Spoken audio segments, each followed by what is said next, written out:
அதிகம் யோசிக்காதீர்கள். அதிகம் யோசித்தால் மனம் மகிழ்ச்சியை இழந்து தவிக்கும், அமைதி துளியும் இருக்காது. சிலரால் நாம் ஏமாற்றப்படும் போது சில வார்த்தைகளை நாம் மனம் நொந்து கூறுவோம். இது பலிக்கிறதோ இல்லையோ சாபம் கொடுத்தவருக்குதான் முதலில் துன்பம் ஏற்படும். காரணம் இல்லாமல் கவலை கொள்வதே கலக்கமடைவது சரியல்ல. காரணம் இருந்தாலும் கவலையை கட்டுக்குள் வைப்பது நல்லது. எதுவும் கடந்து போகும், இதுவும் கடந்து போகும் காரியம்.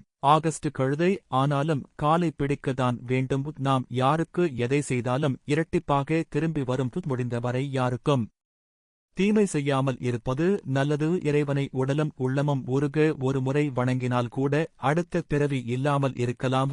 இந்த பிறவியில் நன்மையே செய்து வாழ போன பிறவி இந்த பிறவி கர்மாவும் குறையும். காலம் யாருக்காகவும் காத்திருக்காது. நாம் தள்ளி போடும் விஷயங்கள் நம்மை தள்ளிவிட்டு போய்விடும். சந்தோஷத்தை பணத்தால் வாங்க முடியாது. யாரிடமும் எதையும் எதிர்பாராமல் மனம் வலிக்கும். எதையும் அவமானமாக எடுத்துக்கொள்ளாமல் இருந்தால் வாழ்க்கையில் ஏற்படும் எந்த அதிர்ச்சியையும் தாங்கலாம். எனவே அதிகம் யோசிக்காதீர்கள். மாற்றம் ஒன்றே மாறாதது என்பதை உணர்ந்து சந்தோஷமாக வாழ்வாங்க வாழ வாழ்த்துக்கள்.